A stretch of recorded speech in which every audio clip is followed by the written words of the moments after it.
Com ha anat? Em sembla que no m'ha vist ningú. Res de nou? M'he sintonitzat a la longitud d'ona del govern, així sabrem què fa en Saxon. Parlo de la meva família. Res de nou, que la família Jones l'estan interrogant. Però saps què? No parlen d'en Leo. O sigui que no és tan tonto. Estic defensant el meu germà. Què coi em passa? No és tan malament. Sí, són bones.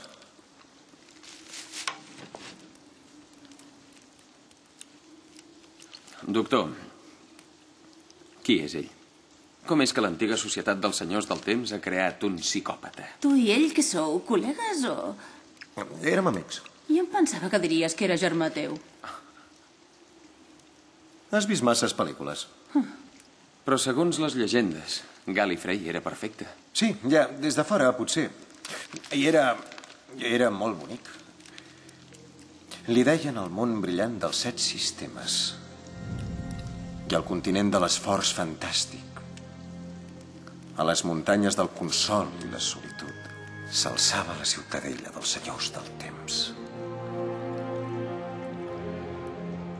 La raça més antiga i poderosa de l'univers, que observava les altres galàxies, jurant no interferir mai, només observar.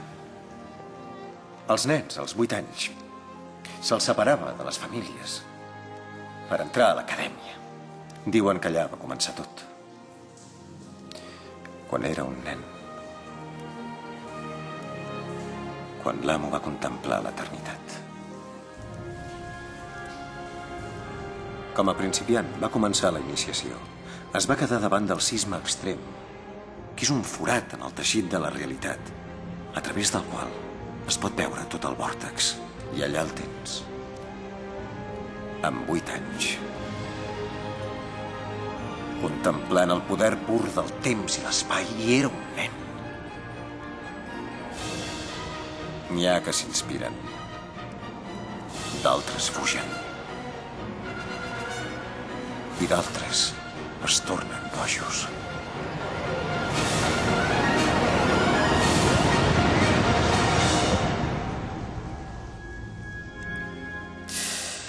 No ho sé.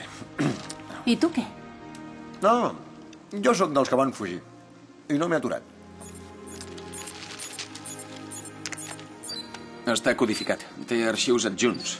No ho reconeix. Un pont amb el portàtil. Ja que expliquem històries, us haig de dir una cosa.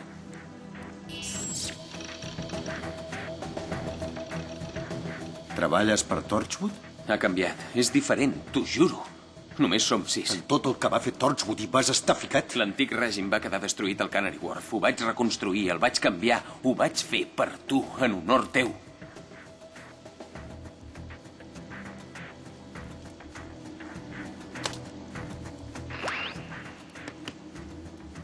Si no he tornat al despatx a les 10 del vespre, aquest arxiu s'enviarà a Torchwood. I per tant, si esteu veient això, jo... Però, Tanis, junts hi trobareu els arxius d'en Saxon. Però feu una ullada al document Arcàngel. Aquí diu com va començar quan en Harry Saxon es va convertir en el ministre encarregat d'endegar la xarxa Arcàngel. Què és la xarxa Arcàngel? Jo tinc Arcàngel, tothom la té. És la xarxa de telefonia, guaita, és d'abast mundial. Tenen 15 satèl·lits en òrbita. Fins i tot les altres xarxes de telefonia mòbil les controla Arcàngel. A través dels mòbils. I tant que hipnotitza. Respira, respira, respira. A tu. Ja ho tinc. Aquest ribés a tot arreu. I va colpant el subconscient. Què? Controla les ments? No. És més subtil encara, si no la gent ho qüestionaria, però dins d'aquest ritme, dins les capes de codis, voteus, creieu en mi, tot així. És perquè no el vaig percebre, per lletat una lleps a la terra. Pots interrompre? Des d'aquí no. Però ja sabem com ho fem. Ho podem combatre? Oh, i tant!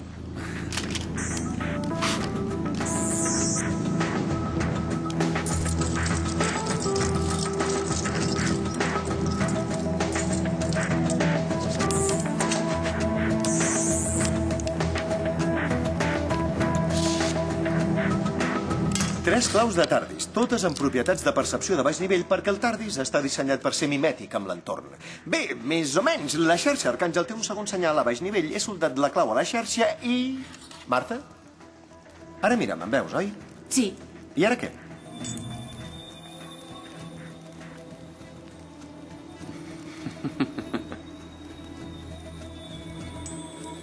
No, sóc aquí. Hola. És com... Sé que ets aquí, però no ho vull saber. Si m'ho trec, ja em veus. Només desplaça una miqueta la percepció. No ens fa invisibles, però passarem desapercebuts. Ah, ja sé que em recorda. És igual que quan t'agrada algú i l'altre ni sap que existeixes. Això és igual. Som-hi! Tu també, oi? No correu. No crideu.